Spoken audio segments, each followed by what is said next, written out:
I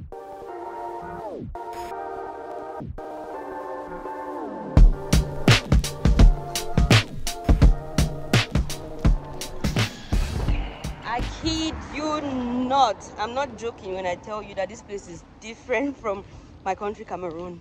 You know, in Cameroon, it's just easy. Like, this is one of my shocks since I came to Nairobi, since I came to Kenya. In my country, Cameroon, anywhere you are in, if you want a car, you just need to walk to the road and you're like, psst, psst, psst, taxi, taxi, take me to Rompoint Express. Taxi, take me to Marché Acacia. And the taxi is carrying a lot of people. They are still going to put you in the taxi. But here, you can't stop nobody on the road and say, take me to this place. No, you need to order a Bolt or an Uber. That's so strange for me. It's been one of the challenges I have, because I just wanted to move around, you know. I wanted to move around. I wanted to go to the market, to just explore places like that, which I have done. You all are going to see some of those videos. I wanted to do those things, but I am not able to, because I need internet connection to be able to order a Bolt, order an Uber, you know, stuff like that. And I did not succeed to get a SIM in Kenya. So I just work with like the internet connection, the Wi-Fi at the guest houses I stay in. So that's been the challenge. I just have to stay home. If my sisters are not with me, I cannot go to anywhere, because they'll be like, hey, you don't have a SIM, you want to go so that your mother will be calling us and asking us where you are. So they don't let me go out like that. I go out just with them across.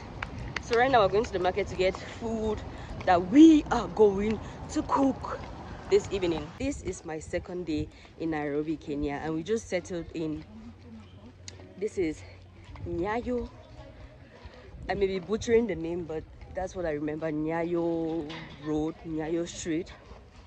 And we have an Airbnb somewhere. Is that a car coming? No. We have an Airbnb somewhere down there. That's where we're staying. Like, when I get, this is the sun. When I get to the sun, it's hot. But when I get to the shade, cold. But I'm loving it. It's such a beautiful town. I just checked it again. It's Kenyan Estate.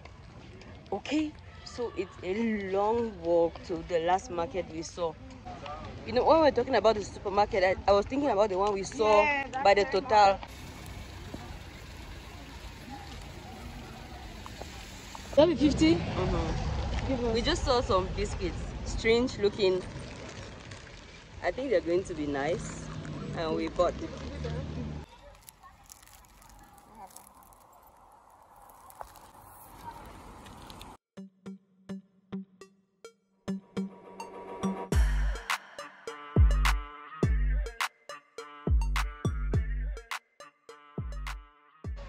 Karibu means welcome. For 150 the other day. 150, $1. So I only getting 50. You want to take all of my money, eh?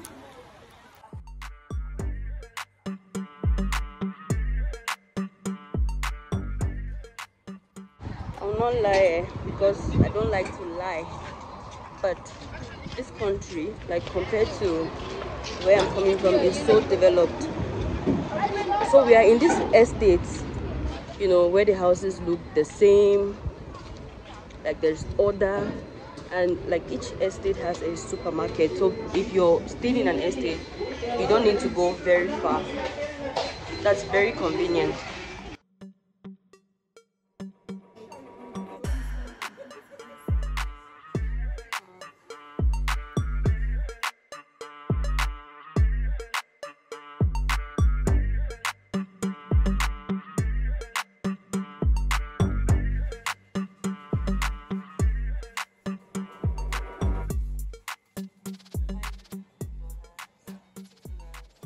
Another magical thing I discovered about Kenya is the 1 kilogram of beef in Kenya is more than 1 kilogram of beef in Cameroon. Hey! Wow! Cameroonian butchers. Men, they don't butcher the scales. You guys have butchered the scale. Like, I have never seen 1 kilogram of meat look this much. Never.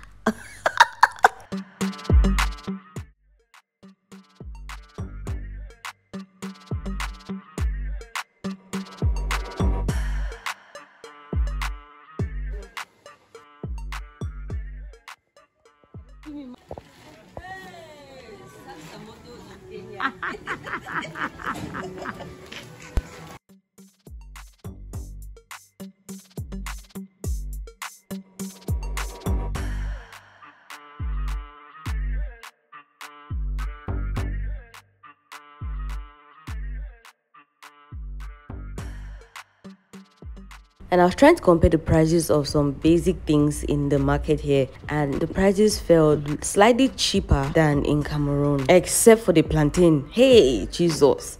I saw the price of a plantain and I was like, hello, plantain. Hi.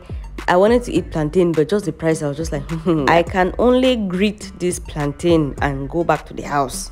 What? I think that's because they don't do much of plantain farming. I saw banana trees. Yes, they plant bananas, but I did not see plantain trees in many of the places we went to. Maybe in some other park we did not travel to. That's the reason why Mr. Plantain was expensive. If you're Kenyan, let me know. Do you guys farm plantains in some part of the country?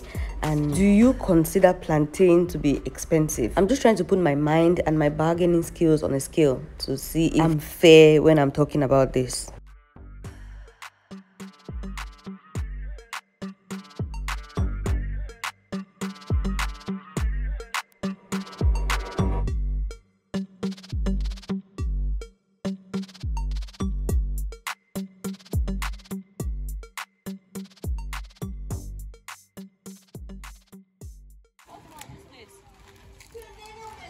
Entrance.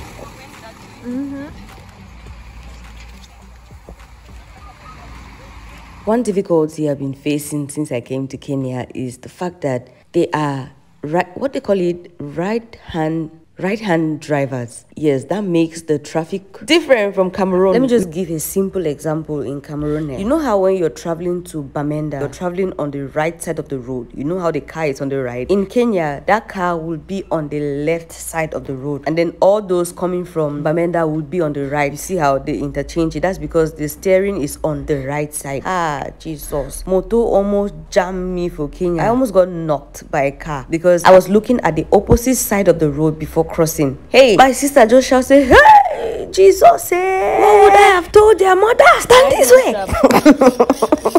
It's from that moment that they just started being too protective. So if you watch my first Nairobi vlog, you would notice that the first day we got to Nairobi, my sister lost her phone. Like some car driver just drove away with it and we've been trying to track them down.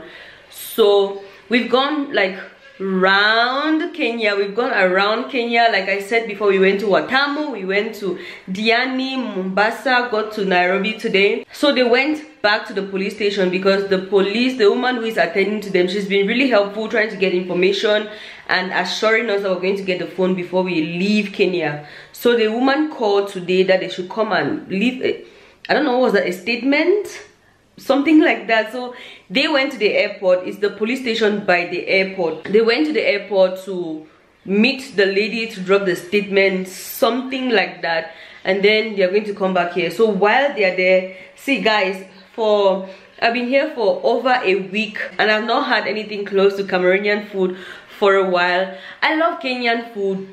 I've tried some of their things and they're really delicious, okay, but I am used to Cameroonian spices.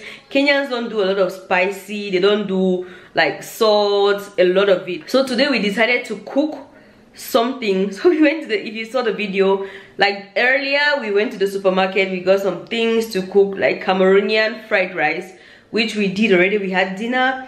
Right now I am making pie. I am making meat pie. We are traveling, we're taking a road trip tomorrow to Tanzania. See, it's a very long story. I don't know if you want to hear, but you're going to hear. So I paid my flight. I paid for a flight to go to Tanzania. My flight is supposed to be my flight is 4 a.m. or 5 a.m. that early. So I had to leave the house. I had to leave the house today by 2 so that I go check in, stuff like that. My sister was like, girl, forget about that flight thing. We are traveling by road. So that's money that I have lost. The thing is, the way the thing is paining me. Hey, Jesus. So we're taking a road trip tomorrow to Tanzania. Keep watching, it's going to be an interesting one. And let me get to my pies.